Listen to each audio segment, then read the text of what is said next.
Hello दोस्तों, स्वागत है आपका इस वीडियो में। इस वीडियो में अगेन एक इंपॉर्टेंट लैंडमार्क जजमेंट है सुप्रीम कोर्ट की रीसेंट जजमेंट, उसके बारे में हम डिस्कस करेंगे। जहां पर सुप्रीम कोर्ट ने बोला कि इर्रिट्रेवेबल ब्रेकडाउन ऑफ मैरिज को एक डिवोर्स की ग्राउंड माना जाना चाहिए और उसके अकॉर्डिंग जो है हमारा हिंदू मैरिज एक्ट जो है उसको अमेंड करना चाहिए और ये ग्राउंड जो है डिवोर्स की उसमें इंक्लूड करनी चाहिए, जैसे कि क्रुएलिटी है, डिजर्शन है या और ग्राउंड्स भी हैं।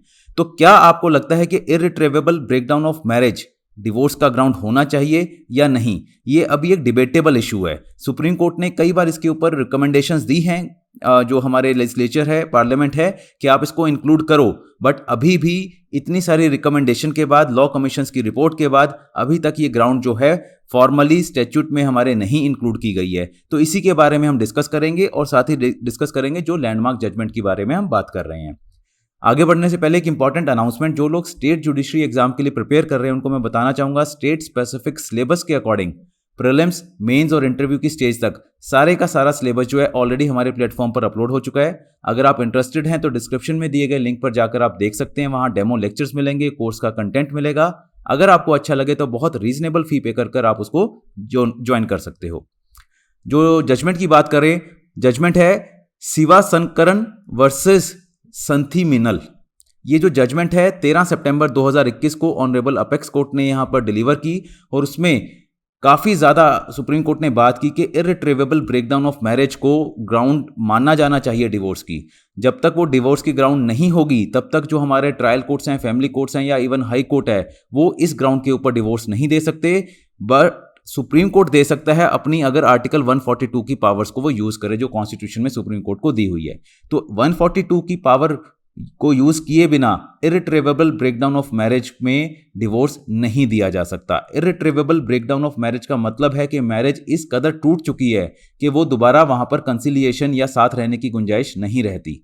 अब अगर ये फॉर्मली स्टैट्यूट में अगर इंक्लूड कर लेंगे तो फैमिली कोर्ट भी वहां पर जो है, जो भी कपल है जो कंटेस्ट कर रहे हैं डिवोर्स के लिए, अगर उसको लगता है इरिट्रेवेबल ब्रेकडाउन ऑफ मैरिज हो गया है, मैरिज अब दोबारा नहीं जुड़ सकती, वो दोनों लोग इकट्ठे नहीं रह सकते, तो फैमिली कोर्ट भी वहां पर डिवोर्स दे सकती है। लोगों को अपेक्स कोर्ट या सुप्रीम कोर्ट हम कहें वहां तक जाने के लिए जरूरत नहीं पड़ेगी। तो ये इस जजमेंट में कहा गया। ग्राउंड जो थी यहां पर, जो केस था, अगर हम बात करें केस की, तो वहां पर 20 साल से लिटिगेशन चल रही थी हस्बैंड एंड वाइफ के बीच में। और जो मेन दो ग्राउंड थी वहां पर, एक तो क्रुएलिटी थी अंडर हिंदू मैरिज एक्ट और दूसरी थी इर्रिट्रेवेबल ब्रेकडाउन ऑफ मैरिज। इन दो ग्राउंड्स को मानते हुए सुप्रीम कोर्ट ने आर्टिकल 142 की पावर को यूज किया और वहां पर डिवोर्स जो है उस कपल को ग्रांट कर दिया। तो क्रुएलिटी की ग्राउंड तो हमें पता है हिंदू मैरिज एक्ट में, अगर हम देखें 13(1)(i)(a) क्लॉज में जो है हिंदू मैरिज एक्ट में क्रुएलिटी का ग्राउंड है। तो अगर कपल साथ नहीं रह सकता, अगर इस कदर क्रुएलिटी हो गई है या फिर इस कदर मैरिज टूट चुकी है, तो उसमें कोई भी सब्सटेंस नहीं बचता, कोई भी रीजन नहीं है कि उनको हम फोर्स करें कि वो इकट्ठे रहें। ऐसा सुप्रीम कोर्ट का मानना है कि अगर कपल साथ में नहीं रहना चाहता तो उनको फोर्सफुली साथ में ना तो रखा जा सकता और ना ही रखा जाना चाहिए। तो कोर्ट की ऑब्जर्वेशन क्या रही यहां पर, जस्टिस जो थे संजय किशन कौल और हृषिकेश रॉय जी, उन्होंने बोला कि ये जो ग्राउंड है इरिट्रेवेबल ब्रेकडाउन ऑफ मैरिज, इसको लेजिस्लेचर को समझना चाहिए और इसके अकॉर्डिंग जो है स्टैट्यूट को अपने अमेंड करना चाहिए। पहली बार अगर हम बात करें इरिट्रेवेबल ब्रेकडाउन ऑफ मैरिज की, तो 1978 में लॉ कमीशन की रिपोर्ट थी, वहां पर उन्होंने बोला था कि ये जो ग्राउंड है मैरिज को डिसॉल्व करने की ग्राउंड जो है मानी जानी चाहिए। क्योंकि अगर किसी मैरिज में, अगर उनको दोनों को, हस्बैंड और वाइफ को लग रहा है कि मैरिज इस कदर टूट चुकी है कि दोबारा नहीं जुड़ सकती, तो वहां पर कोई फायदा नहीं है वहां पर मैरिज को लिंगर ऑन करने का। कोई सब्सटेंस वहां पर बच नहीं जाता जिसकी वजह से हम ये बोलें कि मैरिज को चलाते रहें। अगर वो नहीं रहना चाहते तो उनको सेपरेट कर देना चाहिए। एक जो डिफिकल्टी है डिग्री ऑफ डिवोर्स के लिए, तो ये माना जाता है हमारे हिंदू मैरिज एक्ट में, इनफैक्ट माना क्या है ही है, हिंदू मैरिज एक्ट का जो नोशन है वो ये बोलता है कि मैरिज जो है सेक्रामेंटल है, अनलाइक मुस्लिम लॉ जहां पर मैरिज को कॉन्ट्रेक्चुअल एक तरह से मानते हैं। हिंदू लॉ में मैरिज को जो मानते हैं वो सेक्रामेंटल मानते हैं और वहां पर एक स्टिग्मा वाली बात मानते हैं, सोशल एक्सेप्टेंस नहीं मिलती उन वुमेन को जो डिवोर्स ले लेती हैं। तो यही एक जो रीजन है वो डिग्री ऑफ डिवोर्स के लिए, डिग्री ऑफ डिवोर्स को अपोज करता है कि उस वुमेन को सोशल लेवल पे एक्सेप्टेंस मिलना मुश्किल हो जाता है आफ्टर डिवोर्स। तो इसीलिए इरिट्रेवेबल ब्रेकडाउन की मैरिज जो ग्राउंड है वो अभी तक इंक्लूड नहीं की गई है। अगर हम बात करें कि कोई कॉन्स्टिट्यूशन बेंच का अभी तक रेफरेंस हुआ है या नहीं सुप्रीम कोर्ट में भी, अगर पावर हम बात करें कि 142 में सुप्रीम कोर्ट ने कई बार डिसॉल्व की है मैरिज अपनी आर्टिकल 142 की पावर को यूज़ करते हुए इररिट्रेवेबल ब्रेकडाउन ऑफ मैरिज को ग्राउंड मानकर। और यहाँ पर एक और बात है कि जो ग्राउंड है इसके बारे में कॉन्स्टिट्यूशन बेंच को भी रेफर किया हुआ है पहले। 2016 में सुप्रीम कोर्ट एक केस की सुनवाई कर रहे थे, वहाँ पर जो बेंच थी उन्होंने कॉन्स्टिट्यूशन बेंच को रेफर किए 2 क्वेश्चन। पहली चीज़ तो क्या आर्टिकल 142 के अकॉर्डिंग कोई ब्रॉड पैरामीटर्स बनाने चाहिए कि कब कब मैरिज को डिसॉल्व कर देना चाहिए, ठीक है। और फैमिली कोर्ट को ना भी रेफर करें तो 142 में सुप्रीम कोर्ट ही उसको अपने आप ही डिसॉल्व कर दे without waiting for the mandatory period, जो कि 13B का 6 महीने का पीरियड है, उसको बिना वेट किए क्या सुप्रीम कोर्ट जो है अपनी आर्टिकल 142 की पावर्स को यूज़ करके वहाँ पर डिसॉल्व कर सकता है या नहीं, क्या पैरामीटर्स होने चाहिए अपनी पावर्स को एक्सरसाइज करने के लिए। एक तो ये क्वेश्चन था। दूसरा क्वेश्चन था कि आर्टिकल 142 में ऐसी मैरिजेस को डिसॉल्व करना चाहिए सुप्रीम कोर्ट को या नहीं करना चाहिए। करना चाहिए तो क्या उन फैक्ट्स को देखना चाहिए जो कि हर केस के अलग फैक्ट्स होते हैं, क्या उसके बेस पे करना चाहिए। तो ये 2 क्वेश्चन जो थे सुप्रीम कोर्ट ने ऑलरेडी कॉन्स्टिट्यूशन बेंच को रेफर किए हुए हैं, जो कि अभी भी पेंडिंग है। 2016 का ये रेफरेंस था जो कि 2021 में भी अभी 5 साल के बाद भी पेंडिंग ही है।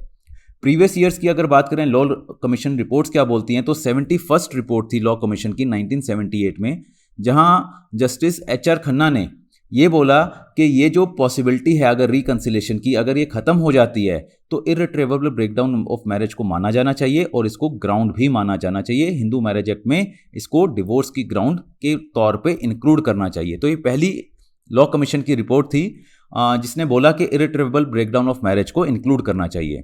इसके बाद एक और रिपोर्ट आई 2009 में, उसके बेस पे मैरिज लॉज अमेंडमेंट बिल भी आया 2013 में कि इररिट्रेवेबल ब्रेकडाउन ऑफ मैरिज को इंक्लूड करें, बट ये जो बिल था कभी पास ही नहीं हुआ और आज भी इसी तरह से ये मामला चलता जा रहा है।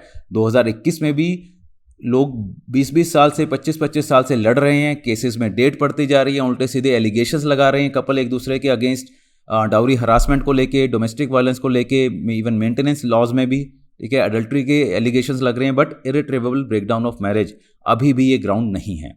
तो बहुत सारे जो इंटेलेक्चुअल लोग हैं वो मानते हैं कि ये सिस्टमिक क्रुएलिटी है, सिर्फ हस्बैंड के ऊपर नहीं, दोनों जो कपल है वो हस्बैंड वाइफ दोनों के ऊपर सिस्टमिक क्रुएलिटी है, क्योंकि जो केसेस चलते हैं वो ईयर्स एंड ईयर्स चलते रहते हैं, ट्रायल चलता रहता है क्रिमिनल केसेस में भी और सिविल केसेस में भी, बट वहाँ पर उनको डिवोर्स नहीं मिल पाता, तो उनकी लाइफ जो है वो स्टक रहती है और ऐसी जो लाइफ है वो किसी काम की नहीं होती। तो इस सिस्टमिक क्रुएलिटी का कंसेप्ट यहाँ पर दिया है कि हमारा सिस्टम ही इस तरह की क्रुएलिटी कर रहा है हस्बैंड वाइफ के ऊपर कि वो इन्हीं चीज़ों में इन्वॉल्व रहते हैं और अपने जो उनसे लाइफ है, लाइफ में और जो इनके करियर वगैरह है उनके ऊपर वो ध्यान नहीं दे सकते।